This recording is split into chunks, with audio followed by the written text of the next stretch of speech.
Hello, thank you so much for watching another video on my channel. I am inside my Tesla Model Y. This is the 2023 model, and the software version is 11.1, which is 2023.6.11. And today I'm going to talk about the browser. And I wanted to make a little disclaimer that in no way I am encouraging using the browser while the car is being driven, especially by the driver. The passengers can use the browser but not the driver. All right, so I just wanted to get that out of the way. So anyways, the reason I am creating this video is to show the browser feature. There's a built-in feature in the car's software, and that is the browser. Down here in the apps drawer, there is an icon called browser. So technically you can open that. You can also use voice. So if you do this, it opens. All right, and it opens a usually it opens a the Tesla website, but since I've already opened it previously, it points to blank.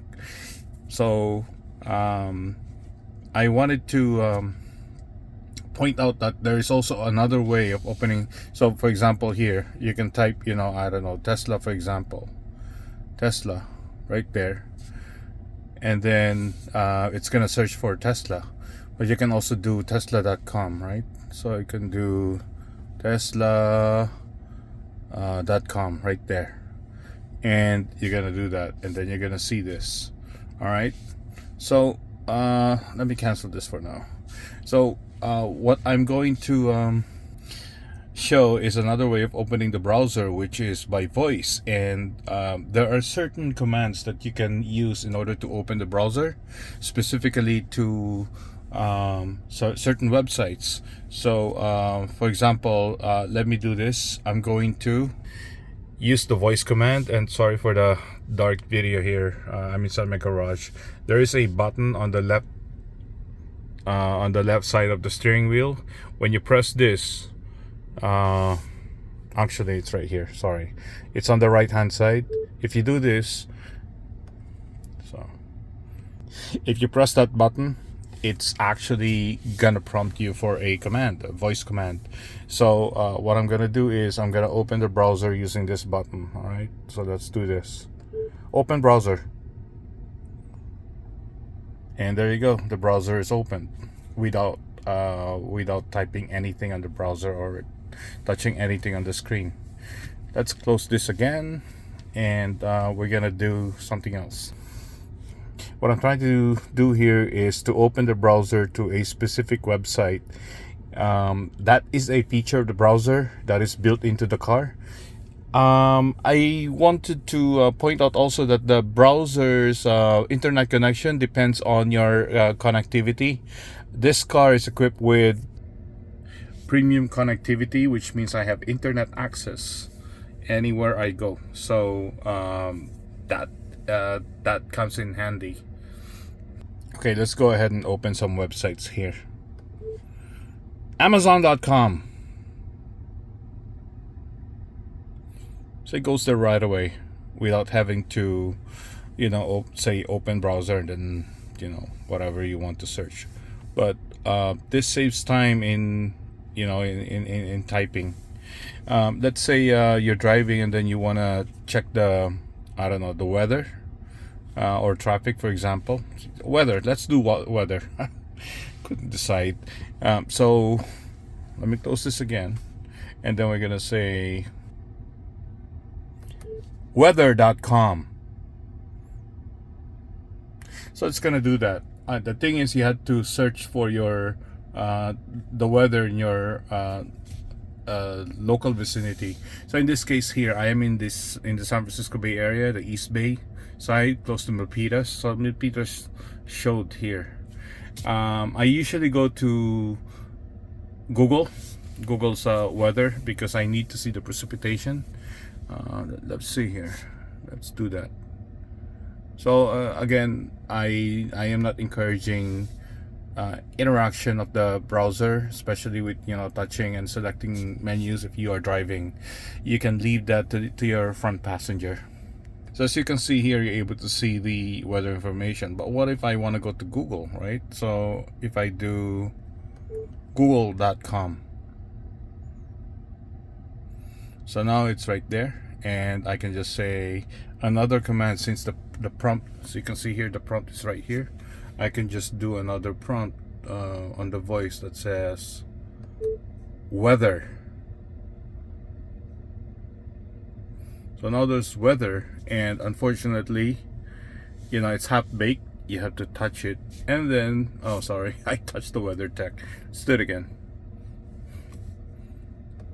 Weather. So now there's weather, and then I touch this, and now there's weather right there. Actually, there is a page that Google presents. Let's do this again, one more time, and then we say weather, and then we do this. Okay, it didn't show the Google's weather page, but anyways, I'm used to seeing that Google weather page. So let's continue on here. Let's say we want to know the scores. On Google, practically you can find anything. So for example, Warriors score, and you just tap this, and you're gonna see the status, or NBA playoffs. Actually, this is not gonna work because the cursor is not pointed here, so we're gonna do NBA playoffs. So now you do that, and then you get to see this, right? So the point I'm trying to make here is that you can open the browser using your voice if you are not inside the browser. When the website, for example, ESPN.com, Airbnb.com, things like that, and then the browser will automatically open that website for you without you having to touch anything on the screen. So that's a lot of convenience, but it's half-baked in my opinion. But it works. So for example, if you're driving to work and you want to know the weather close to work, you can use the browser to find that information conveniently, but not really quickly, because you still have to enter further information once you go to the website. But it's working, and it's not that bad.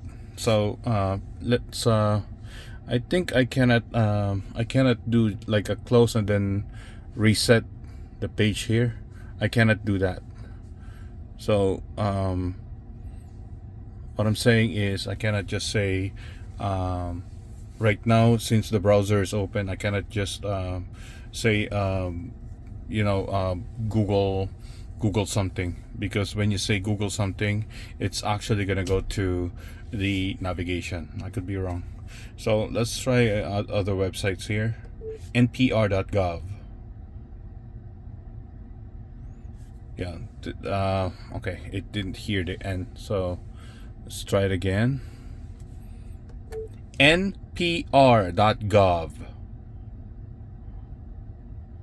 Yeah, it still didn't like it. Let's try this one.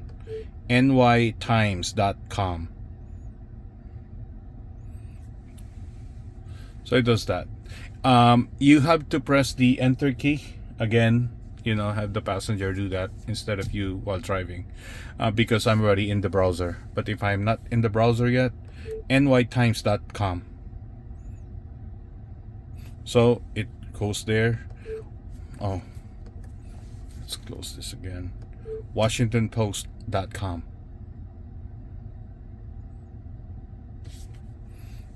And one last one. yelp.com. And you can say burritos.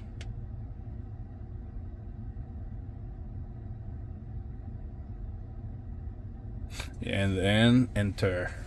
Now it's gonna find burritos near the default location that showed there, which is San Jose. So all these things, at least you know you don't have to type. You just have to tap, minimal tap, in order to find the information you're looking for. Again, I'm sorry I'm being incessant here. Have a passenger do it for you, the tapping, but you can do the voice while driving.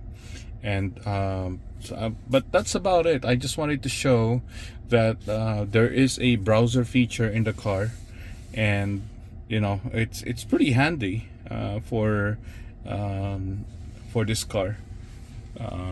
There is a the software is really great, in my opinion, but I'm not I don't have the best opinion, but at least I'm happy with this car because of the software that it comes with.